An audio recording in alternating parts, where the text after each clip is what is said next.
What's happening, everybody? I'm Ryan Thomas. Thank you so much for tuning in to a segment of the show that I'm going to call the Thomas Takedown, where I give you fight commentary of the UFC's biggest fights, reaction to that fight while rewatching that fight. This is something I've never done before.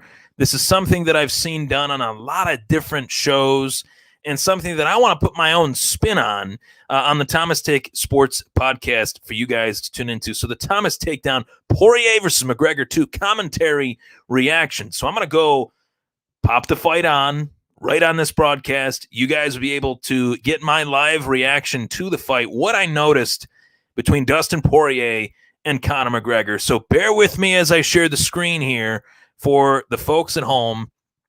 We add this to the stream here. We got it locked and loaded, and I'm very, very, very pumped up to give you guys this fight.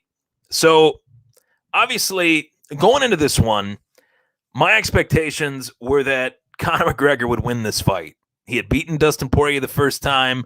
Both guys have grown immensely since the first fight.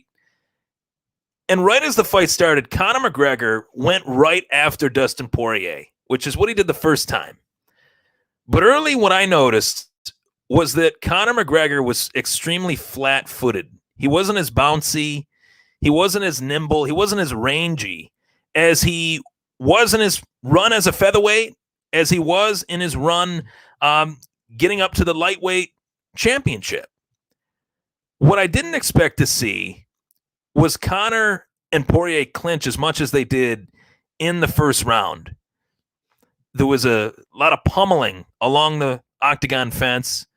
Poirier battling for position. Conor battling for position. Conor landed a lot of really nice knees in the clinch, that one of which you heard Dustin Poirier exhale and kind of point into the octagon to Conor's corner right here with John Kavanagh. And I thought that both guys knew what they were dealing with in that first round. McGregor was going to come out, be aggressive, land as many punches as he could, kind of pull, counter, stick and move, fire off that left hand, that patented left hand, but set up that left hand with the right hand. Whether it was a right to the face, left to the body, or right to the face, left hook to the face. Conor was throwing that combination really all round long in that first round. But we saw Dustin Poirier fire off that right hook, point at Conor and say, yeah, I got you. And after every punch that Poirier threw, he was looking to land something else, as a true vet would. A vet that has experience fighting guys like Eddie Alvarez, fighting guys like Anthony Pettis, fighting guys like Justin Gaethje, Habib, Dustin Poirier has been around the block. But beyond that first round, I did believe that Conor McGregor won that first round. He landed a right hand in that round that we're seeing here, and a left hand that didn't rock Poirier, but you knew that Poirier felt those ones. And in this clinch, elbows, the shoulder strikes a la the Cerrone fight. Here we see Conor press the action, and we see McGregor on one foot getting attacked on that front leg on an awkward combination. Then McGregor started to say to himself, well, if he's throwing one, I'm throwing one. Then the leg kicks became a major factor, 11-1 at that point in the fight. But the second round especially, Poirier wanted to attack that leg. He attacked that front leg. He mixed in body kicks, but McGregor was pressing the action here. And I want to pause it here. This was the perfect moment to pause it, because McGregor was frustrated that he was getting kicked as much and as often as he was. You could see it on his face here. You can see that, yeah, I'm ticked off. My leg is a balloon at this point. It's becoming a problem. You see the difference in the shin here. The difference of the shin's not flat. The shin has a massive welt that is growing. Commentary team, Daniel Cormier, John Anik, they start to notice what is called a dead leg of Conor McGregor. And for it to be that front leg, for Conor to be a left-handed fighter, a southpaw, to have that weight on your leg And for that specific leg to have that much damage on it within 7 minutes here, 3:27 into the fight, that's a problem. So McGregor catches that leg kick, feels the opportunity to pressure Dustin Poirier, but Poirier knows where he's at. The ring generalship or the octagon control that Dustin Poirier showed in this fight was really what I think set him apart. Understanding how far away he was to the cage here, understanding how close he was to the cage in other instances. And right here, this exchange, Conor has his leg on the inside. Dustin's trying to get to the outside. He's trying to circle this way. Conor is trending this way, which is bad. With Conor trending to the right, beyond that U.S. Army logo, he would then have his back to the cage. He's pressing forward. Poirier's trying to circle to his right. McGregor's trying to stay back, stay centered. And right here, let's go back. Right here was where the fight changed. Poirier had his back to the cage. McGregor's pushing forward. I can't slow it down. But Poirier throws a beautiful outside leg kick, the outside portion of Conor's lead leg. And as soon as he does that, he moves out of the way. And Conor was left awkward. Poirier circled, and before Conor knew it, his back was to the cage, and he was in a real bad spot. As soon as McGregor's back was to the cage, Poirier unloaded. And that was all she wrote. McGregor was done. Poirier was victorious. And we might have a blockbuster trilogy on our hands, it's safe to say. It's extremely safe to say. This here, the onslaught of Dustin Poirier, we go back to it. The onslaught of Dustin Poirier with Conor against the fence, that was experience that was accrued in the Eddie Alvarez fight, the Justin Gaethje fight, the Pettis fight.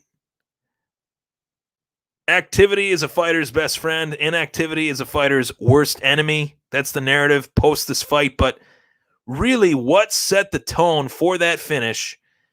And Lafayette, Louisiana's own Daniel Cormier, Mike Brown in the corner, celebrating for Dustin Poirier. That was what really set the tone in this fight. Was Poirier understanding where he was at in the fight in terms of having eyes in the back of your head, knowing the distance between yourself and the fence. They're tied 1-1, and I cannot wait to see the rubber match. I can't wait. I think that the rubber match is the fight to make. The question is, do they make it right away, given what happened to Conor in that fight? I don't know. Remains to be seen. But that was what I noticed the first time I watched it. That's what I noticed the second time I watched it. And that's what I noticed really early on. And I want to go back here. Go back to the future. Okay? Or back to, well, technically back to the future, because this is what has to happen in order for Conor to get to where he needs to be. This is the first fight, okay? You see a huge difference in every without overanalyzing it. I like to analyze these things almost at a crazy level. The confidence that Conor had then and the lack of confidence that Dustin Poirier had then, you saw it right out of the gate here. This was the first fight. This was Conor being bouncy, being nimble, staying on his toes, and throwing kicks. The Conor in the rematch wasn't throwing any kicks. He barely threw kicks until Dustin Poirier started to throw his own kicks. The leg kick was a factor in the first fight, but not nearly at the rate that Poirier was able to fire off those leg kicks in the second fight. McGregor was so confident as a featherweight, so confident as a youngster, prior to the fame, prior to the fortune, he was able to just walk right through those kicks, walk right through anything at that time. As a featherweight, Conor was unbeatable, untouchable. he left guys wondering what the hell happened. I mean, that shot off the back of the head, behind the ear, that's the money shot in MMA. These shots, I think they were unnecessary. I think it's safe to say. Herb Dean should have stepped in there that first fight, and Dustin Poirier would have avoided damage that was just completely not necessary. And Herb's on the other side of the octagon. Where the hell are you, Herb? I don't know. But that man right there, that version of Conor, will we see that Conor again? This one right here. Will we see this version of Conor ever again? I don't know. But what I do know is at one point, this guy was as legitimate a force that the UFC has ever seen. Will he make that comeback? Only time will tell. I feel like the question should be, who should he fight next? Should he fight Poirier next? Is that too big of a step up in competition? It was for this fight, that's for sure. But I think Dustin Poirier deserves a title shot. No matter who Dustin Poirier fights, a title needs to be on the line. That much I do know. Hopefully you enjoyed my fight recap, my commentary reaction of Poirier and McGregor II. Stay safe and enjoy the fights tonight. We got a great card, Overeem Volkov. I'm about to tune into it right now. Stay safe, everyone.